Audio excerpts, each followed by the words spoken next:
ಪ್ರೊಮಿಥಿಯಸ್ 2 ಈ ಮೂವಿಯ ನಿಜವಾದ ಹೆಸರು ಏಲಿಯನ್ ಕವೆನೆಂಟ್. ಇದು ಪ್ರೊಮಿಥಿಯಸ್ ನ ಸೆಕೆಂಡ್ ಪಾರ್ಟ್ ಆಗಿದೆ. ನೀವು ಫಸ್ಟ್ ಪಾರ್ಟ್ ಅನ್ನ ನೋಡಿಲ್ಲ ಅಂದ್ರೆ ಅದನ್ನ ಮೊದಲು ನೋಡಿ, ಮತ್ತೆ ಅದರ ಲಿಂಕ್ ಅನ್ನ ಕೆಳಗೆ ಡಿಸ್ಕ್ರಿಪ್ಷನ್ ಬಾಕ್ಸ್ ನಲ್ಲಿ ಕೊಟ್ಟಿರ್ತೀನಿ. ಮೂವಿಯ ಪ್ರಾರಂಭದಲ್ಲಿ ವೆಲನ್ ಅನ್ನೋರು ಒಂದು ರೋಬೋಟ್ ಅನ್ನ ಇನ್ವೆಂಟ್ ಮಾಡ್ತಾರೆ. ಆ ರೋಬೋಟ್ ತುಂಬಾ ಅಡ್ವಾನ್ಸ್ ಆಗಿರುತ್ತೆ. ಅವರು ಅದರ ಹೆಸರು ಡೇವಿಡ್ ಅಂತ ಇಡ್ತಾರೆ. ವೆಲನ್ ಹೇಳ್ತಾರೆ, ನಾನು ನಿನ್ನ ಸೃಷ್ಟಿ ಮಾಡಿದ್ದೀನಿ, ಇದರಿಂದ ನಾನು ನಿನ್ನ ಗಾಡ್ ಅಂದ್ರೆ ತಂದೆ ಆಗಿದ್ದೀನಿ. ಅವಾಗ ಡೇವಿಡ್ ಹೇಳ್ತಾನೆ, ನಾನು ಒಂದು ಪ್ರಶ್ನೆ ಕೇಳ್ಬೋದಾ? ಅವರು ಹೇಳ್ತಾರೆ, ಕೇಳು.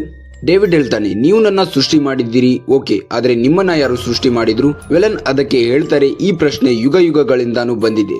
ಒಂದಿನ ನಾವು ಇದಕ್ಕೆ ಉತ್ತರ ಹುಡುಕ್ತೀವಿ ಅಂತ ನಂಬಿಕೆ ಇದೆ. ಈ ಪೂರ್ತಿ ಸೀನ್ ಪ್ರೊಮಿಥಿಯಸ್ ಪಾರ್ಟ್ 1 ನ ಪ್ರಾರಂಭಕ್ಕಿಂತ ಮೊದಲ ಸೀನ್ ಆಗಿರುತ್ತೆ. ಅದನ್ನ ಈ ಮೂವಿಲಿ ತೋರಿಸಿದ್ದಾರೆ. ಇದಾದ್ಮೇಲೆ ಪ್ರೊಮಿಥಿಯಸ್ ಪಾರ್ಟ್ 1 ನ ಪೂರ್ತಿ ಕತೆ ಸ್ಟಾರ್ಟ್ ಆಗುತ್ತೆ. ಈಗ ಪ್ರೊಮಿಥಿಯಸ್ ನ 11 ವರ್ಷ ಆದ್ಮೇಲೆ 5 ಡಿಸೆಂಬರ್ 2104ರಲ್ಲಿ ಕವೆನೆಂಟ್ ಎಂಬ ಶಿಪ್ ಭೂಮಿಯಿಂದ ಒರೆಗೈ 6 ಅನ್ನೋ ಗ್ರಹಕ್ಕೆ ಹೋಗ್ತಾ ಇರುತ್ತೆ.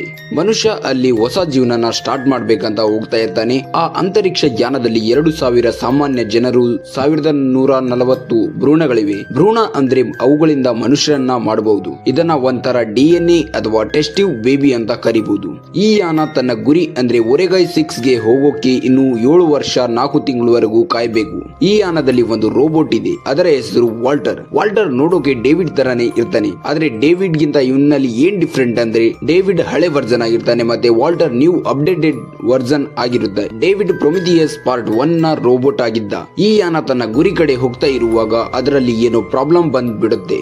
ಇದರಿಂದ ಎಲ್ಲ ಕ್ರೂ ಮೆಂಬರ್ ಸೆಟ್ ಮಾಡಿರೋ ಟೈಮ್ ಗಿಂತ ಮೊದಲೇ ಸ್ಲೀಪಿಂಗ್ ಚೇಂಬರ್ ನಿಂದ ಎದ್ದು ಬಿಡ್ತಾರೆ. ಈ ಘಟನೆಯಲ್ಲಿ 43 ಜನರು, 16 ಭ್ರೂಣಗಳು ಮತ್ತು ಶಿಪ್ ನ ಕ್ರೂ ಕ್ಯಾಪ್ಟನ್ ಆಗಿರೋ ಜಾಕ್ ಕೂಡ ಸತ್ತೋಗ್ಬಿಡ್ತಾನೆ. ಜಾಕ್ ಡ್ಯಾನಿಯಲ್ ನ ಹಸ್ಬೆಂಡ್ ಆಗಿರ್ತಾನೆ. ಡ್ಯಾನಿಯಲ್ ಈ ಮೂವಿಯ ಮೇನ್ ಕ್ಯಾರೆಕ್ಟರ್. ಹೇಗೋ ಮಾಡಿ ಸಿಚುವೇಶನ್ ಕಂಟ್ರೋಲ್ ಗೆ ತರ್ತಾರೆ. ಈಗಲೂ ಅವರ ಶಿಪ್ ನ 83% ಚೆನ್ನಾಗಿರುತ್ತೆ. ಅವರು ಉಳಿದ ಭಾಗನ ಸರಿ ಮಾಡಿಕೊಂಡು ಆರಾಮಾಗಿ ಒರೆಗೈ 6 ಅನ್ನೋ ಗ್ರಹಕ್ಕೆ ಹೋಗ್ಬೋದು. ಅವರು ಮುಂದೆ ಹೋಗ್ತಾ ಇರುವಾಗಲೇ ಅವರ ಹತ್ರ ಒಂದು ಗ್ರಹದಿಂದ ವಿಚಿತ್ರವಾದ ಸಿಗ್ನಲ್ ಬರುತ್ತೆ. ಅವರು ಗ್ರಹದ ಡೀಟೇಲ್ಸ್ ತೆಗೆದಾಗ ಅವರಿಗೆ ಆ ಗ್ರಹ ತುಂಬಾ ಹಳೆ ಗ್ರಹ ಅಂತ ಗೊತ್ತಾಗುತ್ತೆ. ಆ ಗ್ರಹದಲ್ಲಿ ಜೀವಿ ಹುಟ್ಕೊಳ್ಳೋಕೆ ಒಳ್ಳೆ ವಾತಾವರಣ ಇರುತ್ತೆ. ಇವರು ಹೋಗ್ತಾ ಇರೋ ಗ್ರಹ ಅಂದ್ರೆ ಒರೆಗೈ 6 ಗಿಂತ ಈ ಹೊಸ ಗ್ರಹದ ಸ್ಥಿತಿ ಚೆನ್ನಾಗಿರುತ್ತೆ. ಈ ಹೊಸ ಗ್ರಹ ಹತ್ರ ಹೋಗೋಕೆ ಅವರಿಗೆ ಕೆಲವು ವಾರಗಳ ಟೈಮ್ ಅಷ್ಟೇ ಬೇಕು. ಆದ್ರೆ ಒರೆಗೈ 6 ಗ್ರಹಕ್ಕೆ ಹೋಗ್ಬೇಕಂದ್ರೆ ಇನ್ನ 7 ವರ್ಷ 4 ತಿಂಗಳವರೆಗೂ ಸಮಯ ಬೇಕು. ಇದಕ್ಕಾಗಿ ಅವರೆಲ್ಲ ಸ್ಲೀಪಿಂಗ್ ಚೇಂಬರ್ ನಲ್ಲಿ ವಾಪಸ್ ಮಲಗಬೇಕು. ಸ್ಲೀಪಿಂಗ್ ಚೇಂಬರ್ ನಲ್ಲಿ ಯಾರಿಗೂ ಹೋಗೋಕೆ ಇಷ್ಟ ಇರಲ್ಲ, ಯಾಕಂದ್ರೆ ಶಿಪ್ ನ ಕ್ಯಾಪ್ಟನ್ ಸಾವು ಸ್ಲೀಪಿಂಗ್ ಚೇಂಬರ್ ನಲ್ಲಿ ಆಗಿರುತ್ತೆ. ಇದರಿಂದ ಶಿಪ್ ನ ನ್ಯೂ ಕ್ಯಾಪ್ಟನ್ ಹೇಳ್ತಾನೆ, ನಾವು ಒರೆಗೈ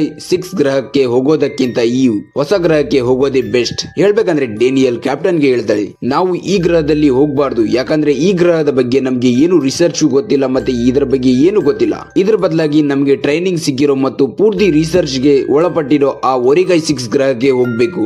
ಆದ್ರೆ ಕ್ಯಾಪ್ಟನ್ ಅವಳ ಮಾತನ್ನ ಕೇಳಲ್ಲ. ಕೊನೆಗೆ ಈ ಗ್ರಹದ ಮೇಲೆ ಹೋಗೋಕೆ ಎಲ್ರು ಡಿಸಿಷನ್ ತಗೋತಾರೆ. ಈಗ ಅವರು ಆ ಗ್ರಹದ ಹತ್ರ ಹೋಗ್ತಾರೆ. ಅವರ ಒಂದು ಸಣ್ಣ ಸ್ಪೇಸ್ ಶಿಪ್ ನಲ್ಲಿ ಕುತ್ಕೊಂಡು ಆ ಗ್ರಹಕ್ಕೆ ಹತ್ರ ಹೋಗಿ ಅಲ್ಲಿ ಲ್ಯಾಂಡ್ ಆಗ್ತಾರೆ. ಅವರಿಗೆ ಸಿಕ್ಕಿದ ಸಿಗ್ನಲ್ ಚೆಕ್ ಮಾಡ್ತಾರೆ. ಅದು ಅವರಿಂದ 8 ಕಿಲೋಮೀಟರ್ ದೂರ ಒಂದು ದೊಡ್ಡ ಮೌಂಟೇನ್ ಅಂದ್ರೆ ಪರ್ವತದ ಮೇಲಿಂದ ಬರ್ತಾ ಇರುತ್ತೆ. ಈಗ ಒಬ್ಳು ಲೇಡಿ ಆ ಸಣ್ಣ ಶಿಪ್ ನಲ್ಲೇ ಇರ್ತಾಳೆ. ಉಳಿದ ಪೂರ್ತಿ ಟೀಮ್ ಮುಂದೆ ಹೋಗುತ್ತೆ. ಅವರು ಸಿಗ್ನಲ್ ಬಂದಿರೋ ಕಡೆ ಹೋಗ್ತಾರೆ. ಪೂರ್ತಿ ಟೀಮ್ ಹೋಗ್ತಾ ಇರುವಾಗ ದಾರಿಲಿ ಇಬ್ರು ನಿಂತ್ಕೋತಾರೆ, ಯಾಕಂದ್ರೆ ಅವರಿಗೆ ಮಣ್ಣಿನ ಸ್ಯಾಂಪಲ್ ಬೇಕಾಗಿರುತ್ತೆ. ಅದಕ್ಕೆ ಅವರು ಪೂರ್ತಿ ಟೀಮ್ ಅನ್ನ ಮುಂದೆ ಹೋಗಿ ಅಂತ ಹೇಳಿ ಒಂದು ಜಾಗದಲ್ಲಿ ಮಣ್ಣಿನ ಸ್ಯಾಂಪಲ್ ಕಲೆಕ್ಟ್ ಮಾಡ್ತಾರೆ. ಅವಾಗ ಅವರಿಬ್ಬರಲ್ಲಿ ಒಬ್ಬನ ಕಾಲು ಒಂದು ಮೊಟ್ಟೆ ತರ ಇರೋ ವಸ್ತು ಮೇಲೆ ಬೀಳುತ್ತೆ. ಅದರಿಂದ ಒಂಥರ ಸೂಕ್ಷ್ಮ ಜೀವಿಗಳು ಹೊರಗೆ ಬರುತ್ತೆ. ಅದು ಆ ಮನುಷ್ಯನ ಕಿವಿಯ ಮೂಲಕ ಅವನ ದೇಹದ ಒಳಗೆ ಹೋಗ್ಬಿಡುತ್ತೆ. ಬೇರೆ ಕಡೆ ಪೂರ್ತಿ ಟೀಮ್ ಮುಂದೆ ಹೋಗ್ತಾ ಇರುತ್ತೆ. ಅವರಿಗೆ ಒಂದು ಏಲಿಯನ್ ಶಿಪ್ ಕಾಣಿಸುತ್ತೆ. ಇದು ಮೂವಿಯ ಫಸ್ಟ್ ಪಾರ್ಟ್ ನಲ್ಲಿ ಡೇವಿಡ್ ಮತ್ತೆ ಡಾಕ್ಟರ್ ಶೋ ಮುಂದೆ ಹೋಗಿದ್ದ ಏಲಿಯನ್ ಶಿಪ್ ಆಗಿರುತ್ತೆ. ಆದ್ರೆ ಅದು ಕ್ರಾಶ್ ಆಗಿ ಬಿದ್ದಿರುತ್ತೆ. ಅಲ್ಲೇ ಅವರ ಟೀಮ್ ನಲ್ಲಿರೋ ಒಬ್ಬನಿಗೆ ಮೊಟ್ಟೆ ತರ ಇರೋ ವಸ್ತು ಕಾಣಿಸುತ್ತೆ. ಅವನು ಅದನ್ನ ಟಚ್ ಮಾಡಿದಾಗ ಅವನ ಮೂಗಿನ ಮೂಲಕ ಸೂಕ್ಷ್ಮ ಜೀವಿಗಳು ಹೋಗಿ ಬಿಡ್ತವೆ. ಇದಾದ್ಮೇಲೆ ಎಲ್ರು ಈ ಶಿಪ್ ನ ಒಳಗೆ ಹೋಗ್ತಾರೆ. ಅಲ್ಲಿ ಅವರಿಗೆ ಒಂದು ಲಾಕೆಟ್ ಸಿಗುತ್ತೆ. ಅದರಲ್ಲಿ ಈ ಶೋ ಅಂತ ಬರ್ದಿರುತ್ತೆ. ವಾಲ್ಟರ್ ಹೇಳ್ತಾನೆ, ಡಾಕ್ಟರ್ ಎಲಿಜಬೆತ್ ಶೋ ಅವಳು ಪ್ರೊಮಿಥಿಯಸ್ ನ ಚೀಫ್ ಸೈನ್ಸ್ ಆಫೀಸರ್ ಆಗಿದ್ಲು. ಅವರ ಶಿಪ್ 10 ವರ್ಷಗಳ ಹಿಂದೆನೆ ಎಲ್ಲೋ ಮಿಸ್ ಆಗಿ ಹೋಗಿತ್ತು.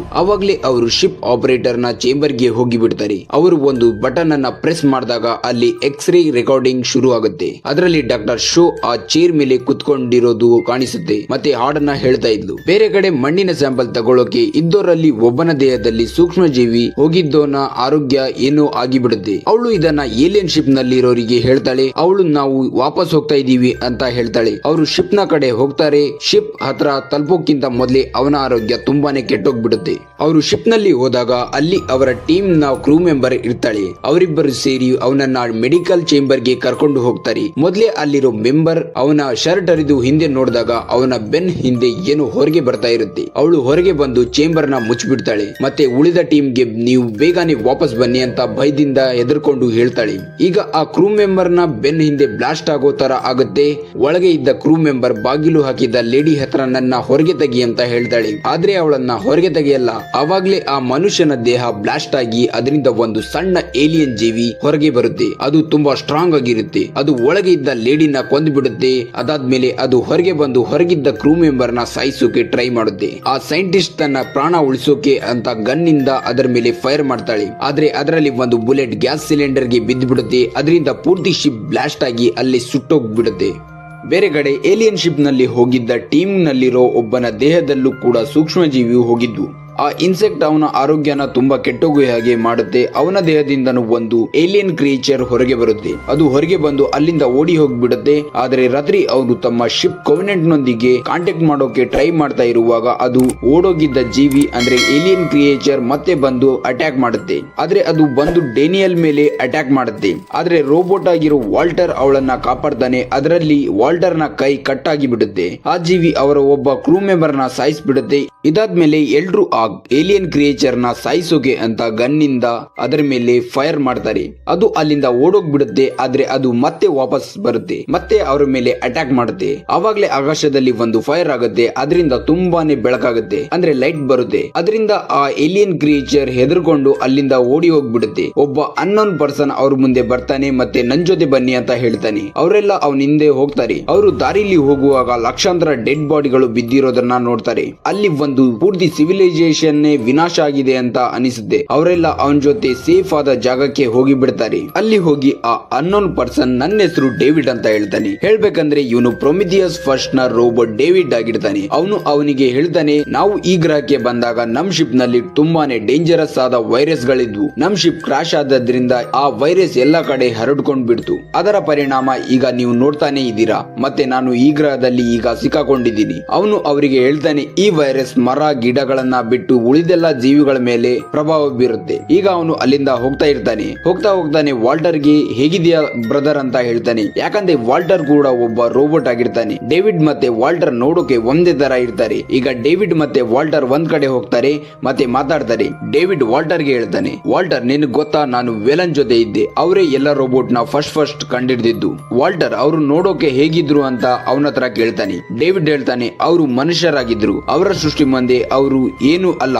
ಅಂದ್ರೆ ಡೇವಿಡ್ ತನ್ನ ಮನುಷ್ಯರಿಗಿಂತ ತುಂಬಾ ಸುಪೀರಿಯರ್ ಅಂದ್ಕೊಂಡಿರ್ತಾನೆ. ಮತ್ ವಾಲ್ಟರ್ ಡೇವಿಡ್ ಗೆ ಹೇಳ್ತಾನೆ, ನೀನು ನಿನ್ ಬಗ್ಗೆ ಯೋಚನೆ ಮಾಡೋಕೆ ಶುರು ಮಾಡಿದ್ಯಾ. ಇದರಿಂದ ಹ್ಯೂಮನ್ಸ್ ಮತ್ತೆ ಆತರ ತಪ್ಪಾಗದೆ ಇರೋ ತರ ನೋಡ್ಕೊಳ್ಳೋಕೆ ಅಂತಾನೆ ಕಡಿಮೆ ಯೋಚನೆ ಶಕ್ತಿ ಇರುವಂತ ರೋಬೋಟ್ ಗಳನ್ನ ಕ್ರಿಯೇಟ್ ಮಾಡೋಕೆ ಶುರು ಮಾಡಿದ್ರು. ಇದಾದ್ಮೇಲೆ ಡೇವಿಡ್ ವಾಲ್ಟರ್ ನ ಅವನ ಜೊತೆ ಒಂದು ಜಾಗಕ್ಕೆ ಕರ್ಕೊಂಡು ಹೋಗ್ತಾನೆ. ಅವಾಗ್ಲೇ ಡೇವಿಡ್ ಗೆ ಅವರು ಈ ಗ್ರಹಕ್ಕೆ ಬಂದಾಗಿನ ದೃಶ್ಯ ಅಂದ್ರೆ ಸೀನ್ ನೆನಪಾಗುತ್ತೆ. ಈಗ ತೋರಿಸ್ತಾರೆ ಏಲಿಯನ್ಸ್ ಗೆ ಈ ಗ್ರಹಕ್ಕೆ ಬಂದ ಸ್ಪೇಸ್ ಶಿಪ್ ಅನ್ನ ನೋಡಿ ಎಲ್ರು ತುಂಬಾ ಖುಷಿ ಪಡ್ತಾರೆ. ಅವರಿಗೆ ಅವ್ರ ಜನ ವಾಪಸ್ ಬಂದ್ರು ಅಂತ ಅನಿಸುತ್ತೆ. ಆವಾಗ್ಲೇ ಬಾಗ್ಲು ತೆರೆಯುತ್ತೆ. ಅಲ್ಲಿ ಡೇವಿಡ್ ನಿಂತಿರ್ತಾನೆ. ಡೇವಿಡ್ ಸ್ಪೇಸ್ ಶಿಪ್ ಅಲ್ಲಿದ್ದ ಎಲ್ಲಾ ಕೀಟಾಣುಗಳನ್ನ ಅಂದ್ರೆ ವೈರಸ್ ಗಳನ್ನ ಅವ್ರ ಮೇಲೆ ಬಿಟ್ಬಿಡ್ತಾನೆ. ಅವು ಆ ಪೂರ್ತಿ ಗ್ರಹನ ನಾಶ ಮಾಡಿಬಿಡುತ್ತೆ. ಡೇವಿಡ್ ಮತ್ತೆ ವಾಲ್ಟರ್ ನಿಂತಿರೋ ಜಾಗದಲ್ಲಿ ಡಾಕ್ಟರ್ ಶೋನಾ ಸಮಾಧಿ ಇರುತ್ತೆ. ಡೇವಿಡ್ ಹೇಳ್ತಾನೆ, ಅವಳು ತುಂಬಾನೇ ಕೈಂಡ್ ಪರ್ಸನ್ ಆಗಿದ್ಲು. ಅವಳೇ ನನ್ನನ್ನ ರಿಪೇರಿ ಮಾಡಿದ್ದು. ನೀನು ಡೇನಿಯಲ್ ನ ಇಷ್ಟಪಡೋ ಹಾಗೆ ನಾನು ಅವಳನ್ನ ಇಷ್ಟಪಡ್ತಾ ಇದ್ದೆ. ವಾಲ್ಟರ್ ಹೇಳ್ತಾನೆ, ಇದು ಸಾಧ್ಯನೇ ಇಲ್ಲ. ಡೇವಿಡ್ ಹೇಳ್ತಾನೆ, ನೀನು ಅವಳನ್ನ ಇಷ್ಟಪಡ್ತಿಲ್ಲ ಅಂದ್ರೆ ಅವಳನ್ನ ಉಳಿಸೋಕೆ ನಿನ್ ಕೈನ ಯಾಕೆ ಕಳ್ಕೊಂಡೆ? ಇದು ಪ್ರೀತಿ ಅಲ್ಲ ಅಂದ್ರೆ ಮತ್ತೇನು? ವಾಲ್ಟರ್ ಹೇಳ್ತಾನೆ, ಇದು ನನ್ನ ಡ್ಯೂಟಿ ಆಗಿತ್ತು. ಬೇರೆ ಕಡೆ ನಮ್ಗೆ ತೋರಿಸ್ತಾರೆ ಅವರ ಶಿಪ್ ಜೊತೆ ಅವರ ಕನೆಕ್ಷನ್ ಆಗ್ಬಿಡುತ್ತೆ. ಆ ಶಿಪ್ ಸ್ಪೇಸ್ ನಲ್ಲಿರುತ್ತೆ. ಅವರು ಹೇಳ್ತಾರೆ, ನಮ್ಮ ತುಂಬಾ ಜನ ಗಾಯಗೊಂಡಿದ್ದಾರೆ, ನೀವು ಬೇಗ ಬಂದು ನಮ್ಮನ್ನ ಇಲ್ಲಿಂದ ಕರ್ಕೊಂಡೋಗಿ. ಅಲ್ಲಿ ಸೈಕ್ಲೋನ್ ಬಂದು ತುಂಬಾ ಟೈಮ್ ಇಂದ ಅವರ ಮತ್ತು ಆ ಶಿಪ್ ಜೊತೆ ಕನೆಕ್ಷನ್ ಆಗ್ತಾ ಇರಲ್ಲ. ಈಗ ಆ ಏಲಿಯನ್ ಕ್ರಿಯೇಚರ್ ಕೂಡ ಅಲ್ಲಿ ಬಂದ್ಬಿಡುತ್ತೆ. ಅದು ಮತ್ತೆ ಒಬ್ಬ ಕ್ರೂ ಮೆಂಬರ್ ನ ಸಾಯಿಸ್ಬಿಡುತ್ತೆ. ಈಗ ಆ ಜೀವಿ ಡೇವಿಡ್ ನ ಮುಂದೆ ಬರುತ್ತೆ. ಡೇವಿಡ್ ಆ ಏಲಿಯನ್ ಕ್ರಿಯೇಚರ್ ಜೊತೆ ಕನೆಕ್ಷನ್ ಅನ್ನ ಬಿಲ್ಡ್ ಮಾಡೋಕೆ ಟ್ರೈ ಮಾಡ್ತಾ ಇರ್ತಾನೆ. ಅವಾಗ್ಲೇ ಅಲ್ಲಿ ಕ್ಯಾಪ್ಟನ್ ಬಂದ್ಬಿಡ್ತಾನೆ. ಅವನು ಕ್ರಿಯೇಚರ್ ಮೇಲೆ ಗನ್ನಿಂದ ಗುರಿಟ್ಟು ಹೊಡೆಯೋಷ್ಟರಲ್ಲಿ ಡೇವಿಡ್ ಹೇಳ್ತಾನೆ, ಏನು ಮಾಡಬೇಡ, ನೀನೇನಾದ್ರೂ ಈ ಕ್ರಿಯೇಚರ್ ಜೊತೆ ಕನೆಕ್ಷನ್ ಮಾಡ್ಕೊಂಡ್ಬಿಟ್ರೆ ಇದು ಲೈಫ್ ಲಾಂಗ್ ನಿಮ್ದಾಗ್ಬಿಡುತ್ತೆ, ನೀವು ಹೇಳ್ದಂಗೆ ಕೇಳುತ್ತೆ. ಆದ್ರೆ ಕ್ಯಾಪ್ಟನ್ ಅದರ ಮೇಲೆ ಗನ್ನಿಂದ ಫೈರ್ ಮಾಡಿಬಿಡ್ತಾರೆ, ಅದರಿಂದ ಅದು ಅಲ್ಲೇ ಸತ್ತೋಗ್ಬಿಡುತ್ತೆ. ಇದರಿಂದ ಡೇವಿಡ್ ಗೆ ತುಂಬಾನೇ ಕೋಪ ಬರುತ್ತೆ. ಈಗ ಕ್ಯಾಪ್ಟನ್ ಡೇವಿಡ್ ನ ಗನ್ ಪಾಯಿಂಟ್ ಅಲ್ಲಿ ಇಟ್ಕೊಂಡು ಇಲ್ಲಿ ಏನ್ ನಡೀತಾ ಇದೆ ಅಂತ ಕೇಳ್ತಾನೆ. ಯಾಕಂದ್ರೆ ಕ್ಯಾಪ್ಟನ್ ಗೆ ಡೇವಿಡ್ ಮೇಲೆ ತುಂಬಾನೇ ಡೌಟ್ ಬರ್ತಾ ಇರುತ್ತೆ. ನೀನೇನಾದ್ರೂ ಹೇಳಿಲ್ಲ ಅಂದ್ರೆ ನಿನ್ನನ್ನ ಇಲ್ಲಿ ಸಾಯಿಸ್ಬಿಡ್ತೀನಿ ಅಂತ ಹೇಳ್ತಾನೆ.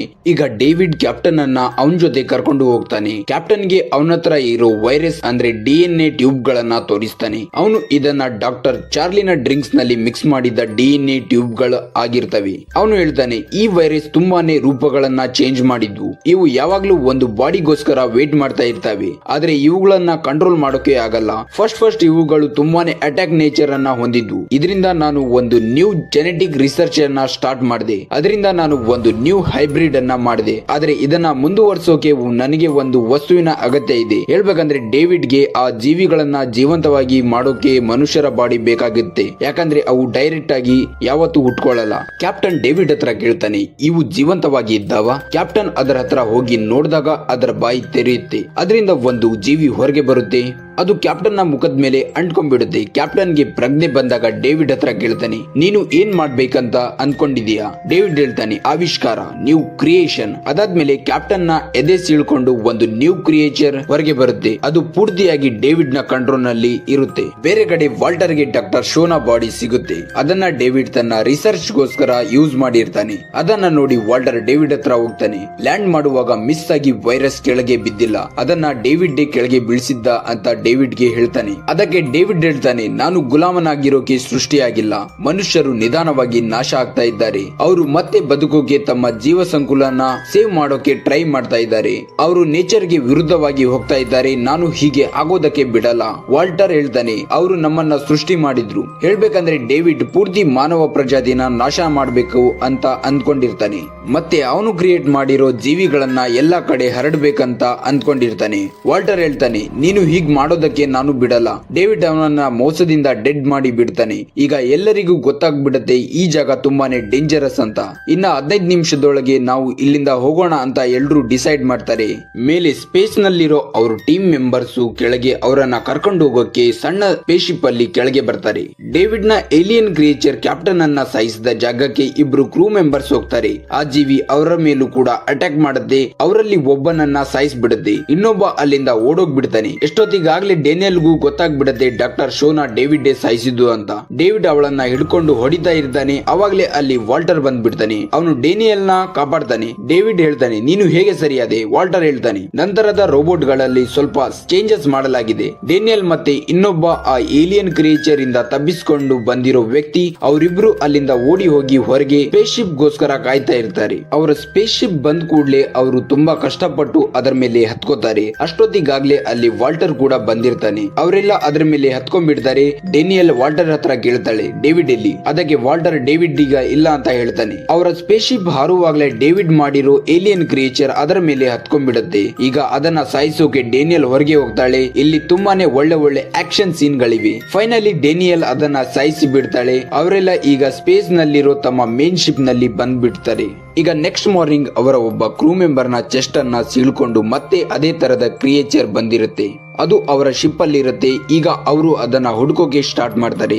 ಈಗ ಪೂರ್ತಿ ಶಿಪ್ ಅಲ್ಲಿ ಕೇವಲ 4 ಜನ ಕ್ರೂ ಮೆಂಬರ್ ಗಳಿರ್ತಾರೆ. ಅದರಲ್ಲಿ ಇಬ್ಬರನ್ನ ಆ ಏಲಿಯನ್ ಕ್ರಿಯೇಚರ್ ಸಾಯಿಸ್ಬಿಡುತ್ತೆ. ಡೇನಿಯಲ್ ಅದನ್ನ ಸಾಯಿಸೋಕೆ ಬೇಕಂತಾನೆ ತನ್ನಿಂದೆ ಬರೋ ಹಾಗೆ ಮಾಡ್ತಾಳೆ. ಅವಳು ಅದನ್ನ ಒಂದು ಟ್ರಕ್ ನಲ್ಲಿ ಸಿಕ್ಕಾಕೊಳ್ಳೋ ಹಾಗೆ ಮಾಡಿ ಅದನ್ನ ಕೆಳಗೆ ಹಾಕಿ ಬಿಡ್ತಾಳೆ. ಆದ್ರೆ ಲಾಸ್ಟ್ ಮೂಮೆಂಟ್ ಅಲ್ಲಿ ಆ ಕ್ರಿಯೇಚರ್ ಮತ್ತೆ ಜಂಪ್ ಮಾಡಿ ಶಿಪ್ ನಲ್ಲಿ ಬಂದ್ಬಿಡುತ್ತೆ. ಈಗ ಡೇನಿಯಲ್ ನ ಹಿಂದೆ ಒಂದು ಟ್ರಕ್ ಬರ್ತಾ ಇರುತ್ತೆ. ಅದು ಬರ್ತಾ ಇರೋದು ಡೇನಿಯಲ್ಗೂ ಗೊತ್ತಿರುತ್ತೆ. ಅದರಲ್ಲಿ ತುಂಬಾನೇ ಚೂಪಾದ ಬ್ಲೇಡ್ ಗಳಿರ್ತವೆ. ಬೇರೆ ಕಡೆಯಿಂದ ಆ ಏಲಿಯನ್ ಕ್ರಿಯೇಚರ್ ಡೇನಿಯಲ್ ನ ಸಾಯಿಸೋಕೆ ಬರ್ತಾ ಇರುತ್ತೆ. ಅದು ಡೇನಿಯಲ್ ನ ಸಾಯಿಸೋಕೆ ಜಂಪ್ ಮಾಡುವಾಗ ಡೇನಿಯಲ್ ಕೆಳಗೆ ಒಂದು ಜಾಗ ಇರುತ್ತೆ, ಅಲ್ಲಿ ಹೋಗಿ ಬಿಡ್ತಾಳೆ. ಬ್ಲೇಡ್ ಗಳು ಆ ಏಲಿಯನ್ ಕ್ರಿಯೇಚರ್ ನ ಬಾಡಿ ಒಳಗೆ ಹೋಗುತ್ತೆ. ಅದು ಟ್ರಕ್ ಜೊತೆ ಕೆಳಗೆ ಬಿದ್ದು ಹೋಗ್ಬಿಡುತ್ತೆ. ಇದಾದ್ಮೇಲೆ ಡೇನಿಯಲ್ ಅವಳ ಜೊತೆ ಇದ್ದ ಕ್ರೂ ಮೆಂಬರ್ ನ ಸ್ಲೀಪಿಂಗ್ ಚೇಂಬರ್ ನಲ್ಲಿ ಹಾಕ್ತಾಳೆ. ವಾಲ್ಟರ್ ಡೇನಿಯಲ್ ನ ಸ್ಲೀಪಿಂಗ್ ಚೇಂಬರ್ ನಲ್ಲಿ ಹಾಕೋಕೆ ತಯಾರು ಮಾಡ್ತಾ ಇರ್ತಾನೆ, ಯಾಕಂದ್ರೆ ಅವರಿಗೆ ಈಗ ಒರೆಗಾ 6 ಅನ್ನೋ ಗ್ರಹಕ್ಕೆ ಹೋಗ್ಬೇಕು. ಡೇನಿಯಲ್ ಸ್ಲೀಪಿಂಗ್ ಚೇಂಬರ್ ನಲ್ಲಿ ಹೋದಾದ್ಮೇಲೆ ಹೊರಗಿನಿಂದ ವಾಲ್ಟರ್ ಅದನ್ನ ಮುಚ್ಚಿಬಿಡ್ತಾನೆ. ಡೇನಿಯಲ್ ಸ್ಲೀಪಿಂಗ್ ಮೂಡ್ ಅಲ್ಲಿ ಹೋಗುವಷ್ಟರಲ್ಲಿ ಅವಳಿಗೆ ಹೊರಗಿರೋದು ವಾಲ್ಟರ್ ಅಲ್ಲ, ಬದಲಿಗೆ ಡೇವಿಡ್ ಅಂತ ಗೊತ್ತಾಗ್ಬಿಡುತ್ತೆ. ಅವನು ವಾಲ್ಟರ್ ಆಗಿ ಇಲ್ಲಿ ಬಂದಿರ್ತಾನೆ. ಅವಳು ಹೊರಗೆ ಬರೋಕೆ ಟ್ರೈ ಮಾಡ್ತಾಳೆ, ಆದ್ರೆ ಡೇವಿಡ್ ಬಾಯಿ ಮೇಲೆ ಬೆರಳಿಟ್ಟು ಸುಮ್ನಿರು ಅಂತ ಹೇಳ್ತಾನೆ. ಡೇನಿಯಲ್ ಸ್ಲೀಪಿಂಗ್ ಚೇಂಬರ್ ನಿಂದಾಗಿ ಡೀಪ್ ಸ್ಲೀಪ್ ಗೆ ಹೋಗ್ಬಿಡ್ತಾಳೆ. ಇದಾದ್ಮೇಲೆ ನಮ್ಗೆ ಡೇವಿಡ್ ನ ತೋರಿಸ್ತಾರೆ. ಅವನು ತನ್ನ ಹೊಟ್ಟೆಯಿಂದ ಆ DNA ನ ತಂದಿರ್ತಾನೆ. ಅವುಗಳನ್ನ ಹೊಟ್ಟೆಯಿಂದ ತೆಗೆದು ಮನುಷ್ಯರ ಭ್ರೂಣಗಳಿರೋ ಹತ್ರ ಇಡ್ತಾನೆ. ಕೊನೆಗೆ ಡೇವಿಡ್ ವಾಲ್ಟರ್ ಆಗಿ ಭೂಮಿ ಮೇಲೆ ಮೆಸೇಜ್ ಕಳಿಸ್ತಾನೆ. ಡೇನಿಯಲ್ ಮತ್ತೆ ಡೆನಿಸ್ ಅನ್ನ ಬಿಟ್ಟು ಉಳಿದವರೆಲ್ಲ ಸ್ಪೇಸ್ ಶಿಪ್ ನ ದುರಂತದಲ್ಲಿ ಸತ್ತೋದ್ರು. ಕಾಲೋನಿಯ ಜನರು ಈಗಲೂ ಸುರಕ್ಷಿತವಾಗಿದ್ದಾರೆ. ಈಗ ನಾವು ಒರೆಗಾ 6 ಅನ್ನೋ ಗ್ರಹಕ್ಕೆ ಹೋಗ್ತಾ ಇದ್ದೀವಿ. ಇದರೊಂದಿಗೆ ಈ ಮೂವಿ ಇಲ್ಲಿಗೆ ಎಂಡ್ ಆಗುತ್ತೆ. ಓವರ್ ಆಲ್ 2 ಮೂವಿಯಿಂದ ನಾವು ತಿಳ್ಕೊಳ್ಳೋದೇನಂದ್ರೆ, ಮನುಷ್ಯ ನೇಚರ್ಗೆ ವಿರುದ್ಧವಾಗಿ ಹೋಗಬಾರ್ದು, ಮತ್ತೆ ಆರ್ಟಿಫಿಷಿಯಲ್ ಇಂಟೆಲಿಜೆಂಟ್ ಹೇಗೆ ನಮ್ಮನ್ನ ಕಂಟ್ರೋಲ್ ಮಾಡುತ್ತೆ ಮತ್ತೆ ಮನುಷ್ಯರ ವಿನಾಶಕ್ಕೆ ಕಾರಣ ಆಗುತ್ತೆ ಅಂತ ಈ ಮೂವಿಲಿ ತೋರಿಸಿಕೊಟ್ಟಿದ್ದಾರೆ. ವಿಡಿಯೋ ಇಷ್ಟ ಆದ್ರೆ ಲೈಕ್ ಮಾಡಿ ಮತ್ತೆ ನಿಮ್ಮ ಫ್ರೆಂಡ್ಸ್ ಗೆ ಶೇರ್ ಮಾಡಿ. ಎಲ್ಲರಿಗಿಂತ ಮೊದಲು ವಿಡಿಯೋ ನೋಡೋಕೆ ರವಿ ಎಕ್ಸ್ಪ್ಲೇನರ್ ಯೂಟ್ಯೂಬ್ ಚಾನೆಲ್ ನ ಸಬ್ಸ್ಕ್ರೈಬ್ ಮಾಡ್ಕೊಳ್ಳಿ ಮತ್ತು ಪಕ್ಕದಲ್ಲಿ